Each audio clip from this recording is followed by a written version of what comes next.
Hola amigos, estamos una vez más en el podcast de Historias de la Ciudad. El día de hoy tocaremos el tema de un libro de la morfología de las ciudades de Horacio Capell. Primero que nada hablaremos del autor Horacio Capell, quien nació en Málaga, España en el año de 1941. Es un geógrafo y escritor de gran renombre en el ámbito de la geografía urbana. Fue catedrático de Geografía Humana en la Universidad de Barcelona y autor de obras fundamentales como de la que hablaremos, La morfología de las ciudades, que lo consagraron como una autoridad en su campo. Su influencia se extiende a nivel global, lo que le valió el premio Vautrin-Lud en 2008, el mayor galardón en geografía a nivel mundial, reconociendo así su labor pionera e innovadora en el estudio de los sistemas urbanos. Y un poco más acerca de la morfología y los elementos del plano de la ciudad. Entonces hablaremos un poco del paisaje, del crecimiento histórico de la ciudad, los usos del suelo, fuentes de la morfología, entre otras cosas. Nos acompañan Aileen, Eric, Mario y su servidor Eder. Entonces comenzaremos hablando sobre el paisaje como reflejo de la cultura, la economía y las funciones. Bueno, empezando, yo siempre he dicho o creo que siempre ha habido un tipo de controversia acerca de la definición de una ciudad y que esta a su vez esté obligada a ser una definición que aplique para todas y cada una de las sociedades actuales. Creo que esto es en gran medida porque siento que cada cultura desarrolla un concepto de una ciudad en relación al contexto del cual está rodeada, ¿no?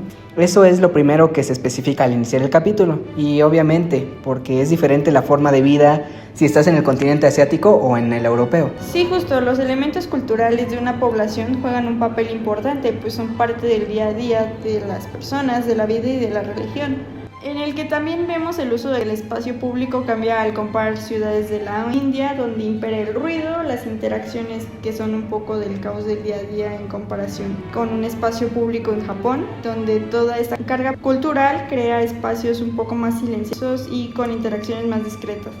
Obviamente todo esto se traduce en un paisaje urbano, donde la morfología es paisaje y viceversa. La geografía cultural también es una parte importante que se encarga de percibir todas estas concepciones del mundo, que a fin de cuentas crean estructuras sociales. Lo podemos ver desde el inicio de las ciudades, como Roma, precursora del derecho, en el cual se basa toda su estructura entera. Creo que es importante pensar en de una manera interactiva, donde la cultura está ligada a una serie de paisajes que también tienen que ver con lo económico.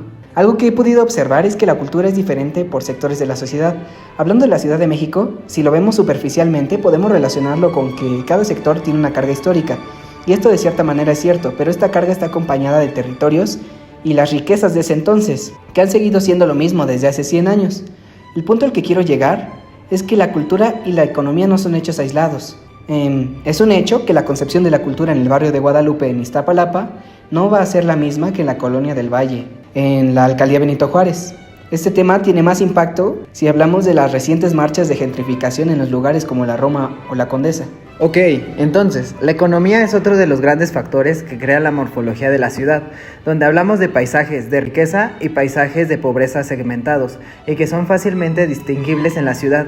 Esto crea zonas de comportamiento diferenciado, donde cada uno alberga a cierto sector de la población con más o menos poder adquisitivo. Sí, bueno, y ni siquiera es necesario comparar a una alcaldía o colonia con otra. Dentro de las mismas podemos encontrar estos fenómenos de fragmentación, donde vemos grandes plazas comerciales y parques a unos escasos metros de tiraderos e infraestructura deplorable. Bueno, esto ya yéndonos a casos extremos, pero el hecho es que es fácil reconocer la morfología en base a la actividad económica que se realiza. Por ejemplo, el ocio, comercio, transporte y comunicaciones. De igual forma, en el capítulo igual se nos menciona que hay una clara relación entre morfología y espacio social. La forma urbana es un producto social, pero este no está directamente representado en cada una de las veces en un edificio ideal y transparente que nos dice: yo soy una fábrica, yo soy oficinas, yo soy una casa. De hecho, puede llegar a ser que un servicio que aparentemente tendría que estar en un paisaje tal o cual, llegue a estar en otro pero sin aparentar serlo. Esto quiere decir que puede que existan edificios que son opuestos entre lo que muestran por fuera y lo que pasa en su interior. Rem Koolhaas, en su libro de la ciudad genérica, nos habla acerca de esto, donde los edificios y los servicios pierden identidad, se vuelven intercambiables y muchas veces esconden bajo una envolvente neutra o contradictoria funciones totalmente distintas. La fachada ya no comunica el programa o su función, sino que se convierte en una piel genérica que puede albergar cualquier cosa.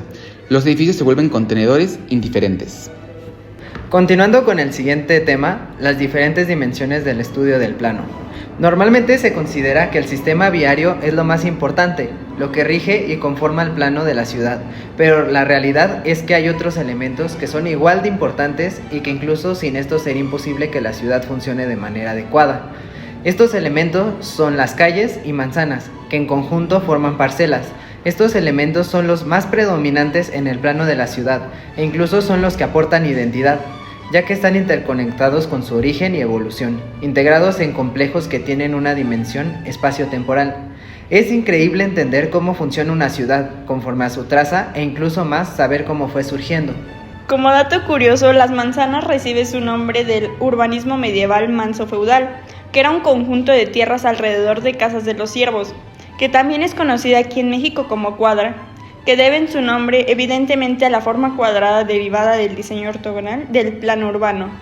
Y con esto podemos referir al libro, ya que leerlo realmente te da un contexto de la importancia de tener conocimientos del pasado y el funcionamiento de las ciudades antiguas, ya que es asombroso que las trazas que en el pasado fueron guías para personas que iban en carretas, caminando o incluso aquí en México en trajineras, siguen siendo avenidas o caminos principales de muchas ciudades importantes, como Roma, España o México.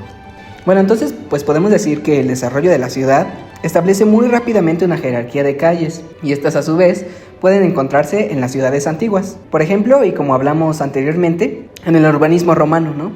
Con calles principales más amplias que las secundarias, como muestran las excavaciones realizadas en numerosas ciudades, y también en la Roma imperial, donde se distinguían varios tipos, como la vía, que permitía que cruzaran dos carros, el actus, que permitía el paso de un carro, y las itinera, que solo eran para peatones. Bueno, y cambiando de tema, leyendo sobre el tema de la parcelación, entendimos que básicamente es el mecanismo más importante para la ciudad y ayuda a transformar un suelo rústico en urbano. O sea, no es solo dividir la tierra en lotes, sino que a través de este proceso el terreno gana valor y empieza a configurarse como ciudad. Lo que encontramos más interesante es que la parcelación no solo organiza el espacio, sino que también separa lo que será público de lo que será espacio privado para venderse. Se trazan unas líneas divisorias que, aunque al inicio no estén construidas físicamente, se convierten en algo muy fuerte porque condicionan a cómo se va a urbanizar. De hecho, si en algún momento se quiere cambiar a ese parcelario, puede llegar a modificar el trazado urbano completo, lo cual es realmente complejo. Ahora, en el tercer punto, el crecimiento histórico de la ciudad y la transformación de un plano. Continuamos con la periodización, en la que las ciudades no crecen despacio ni de manera gradual, sino que suelen experimentar periodos sin crecimiento y otros con crecimiento rápido. Los planos de evolución histórica establecen que la periodización seguía las investigaciones de las fuentes locales disponibles y de sus circunstancias. La realización de muchas de las periodizaciones representaban los avances y cambios que se tenían en la época. Tal es el ejemplo que tenemos en el Pedregal de Santo Domingo, donde se puede observar que este pertenecía a los pobladores del pueblo de los Reyes, pero a partir de la década de 1970 se suscitó un problema en el cual alrededor de 5,000 familias de la Ciudad de México invadieron la zona, dándole un nuevo aspecto a la imagen urbana. En el libro también se habla de las relaciones diacrónicas entre forma y función, que este puede ayudar a conocer el tipo de dinámica interna que se tiene en la ciudad, utilizando la traza para reconocer la estratigrafía del lugar, así que podemos ver el tipo de actividades que se realizaban en el espacio, es decir, por medio de las curvas que se tenían en las calles que siguen trazados con los muros, en el área de mercado, parques municipales, murallas viejas, entre otros. Y sí, por ejemplo, en la parte 2 del capítulo toca un tema donde la traza urbana de Roma aún sigue siendo la misma a pesar del tiempo, ya que a pesar de los avances actuales, sigue siendo una forma eficiente de transitar. Como siguiente punto tenemos los ciclos constructivos, la expansión y estancamiento. En la evolución de las ciudades se han generado diferentes formas, tomando en cuenta que la recesión y los crecimientos económicos son los que generan los estancamientos o expansiones demográficas, que esto direcciona a lo urbano. Un ejemplo de este tipo de evoluciones de ciudades son las áreas periféricas, ya que cuando estas ocurren en una recesión, se pueden y suelen ser compradas a costos más bajos de su precio original, y en las viviendas se puede observar que se termina abaratando el costo, debido a que esto facilita la vivienda de los habitantes durante las crisis.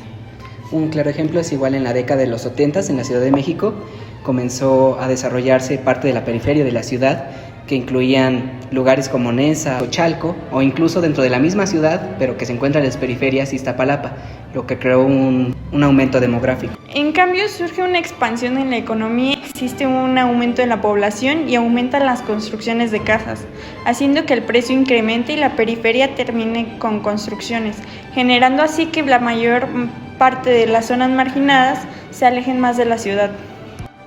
El siguiente punto se trata de límites y barreras. Al expandirse las ciudades se pueden generar caminos o los ya existentes darles mantenimiento. Esto algunas veces se ven dificultados por los límites y barreras, de lo que nos habla Kevin Lynch en Los Bordes, que deberían de leerlo, es muy interesante y te permite entender sobre los tipos de barreras y límites que se pueden encontrar en las ciudades. Los límites no solo pueden ser bardas o muros. Estas pueden ser de forma natural, como los ríos, lagos, presas, además de elementos artificiales como el muro, la carretera, los puentes, además de una invención que ocurrió en el siglo XIX, que fueron las vías de ferrocarril, que se sentía como una barrera muy eficaz y servía como medio de transporte, que marcaba una barrera social entre el campo y la ciudad, ya que casi siempre terminaba dividido el centro y los barrios periféricos, lo que provocó que disminuyera el suelo de las áreas paralelas a la vía, dificultando la expansión de más allá, lo que generó que la industria llegara a esa zona y no pudiera aumentar su valor. Y ya por último tenemos el tema de los usos de suelo y fuentes de la morfología urbana. Dentro de la lectura se nos menciona que los usos de suelo comienzan a clasificarse de la manera en que los conocemos a partir del siglo XX. Aquí surgieron los usos residenciales, industriales, comerciales, así como los terciarios y en su defecto los recreativos. En el espacio urbano identificamos áreas edificadas como las viviendas, comercios, equipamientos, etc., así como las áreas no edificadas, las cuales son calles, parques y estacionamientos. Recientemente oí acerca de terrenos que no están siendo utilizados y estos elevan su valor. En Colombia, estos son conocidos igual como lotes de engorde. Como ya se mencionó, anteriormente al siglo XX, dentro de las trazas urbanas se observa que el uso de suelo de las zonas no solían tener una diferenciación marcada. Estas se consideraban como multifuncionales con ciertos matices, no siendo hasta después de 1930 que se dio el cambio de los centros de comportamiento diferenciado, que consigo trajo ciertas ventajas y desventajas.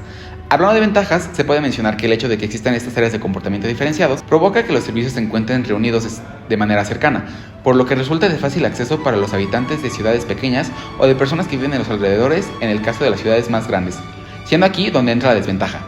Y sí, ya que hablando de las grandes ciudades, para las personas que viven lejos de centros de comportamiento diferenciado y que no cuentan con ciertos servicios cercanos a sus viviendas, resulta complicado acercarse a este tipo de zonas para satisfacer ciertas necesidades, más siendo el caso si es que no cuentan con un automóvil propio para transportarse por la ciudad. Tal es el caso en la Ciudad de México, donde podemos observar que en Tlalpan se encuentra la zona de hospitales, una zona donde mucha gente asiste a recibir atención médica todos los días. Lamentablemente mucha gente no vive en Tlalpan o que incluso vive fuera de la ciudad, tienen que cruzar grandes distancias para poder llegar aquí y recibir una buena atención médica. Refiriendo más a la morfología urbana, esto no se limita a analizar los planos o edificios, sino que más bien nos ayuda a entender a base de este análisis el cómo es que una ciudad ha ido cambiando a lo largo del tiempo. Por ejemplo, hablando de permisos de construcción, catastros y registros de propiedad, nos muestran cómo se han edificado las construcciones y cómo es que a lo largo del tiempo los terrenos fueron tomando la forma que tienen hoy en día. De este mismo modo, resulta imperativo mantener un registro fotográfico aéreo o incluso satelital para que se pueda analizar el crecimiento y transformación del paisaje urbano. Para seguir tomando en cuenta el ejemplo de la zona de hospitales de Tlalpan, si se realizara un análisis urbano de la zona, se tendría que la forma y distribución de estos hospitales, sus accesos y la relación que tienen con los barrios alrededor reflejan las decisiones que fueron tomadas con respecto a la planificación urbana, con respecto a diversos factores históricos, sociales y sobre todo económicos. Asimismo, los estudios sociales dan a entender el cómo es que la comunidad interactúa directamente con los espacios y cómo la salud y el bienestar de la población en general se ven afectados por la infraestructura y la morfología urbana de la zona. Bueno, yo creo que para este punto y para ir cerrando el podcast, podemos decir que todo esto es lo que engloba el concepto de morfología. Todo esto nos permite tener una visión completa de la ciudad, porque no hablamos solo de su aspecto físico, sino también de todas las decisiones políticas, económicas y sociales que se le han dado y que han moldeado lugares en específico, y cómo es que estas dimensiones impactan en la vida diaria de las personas.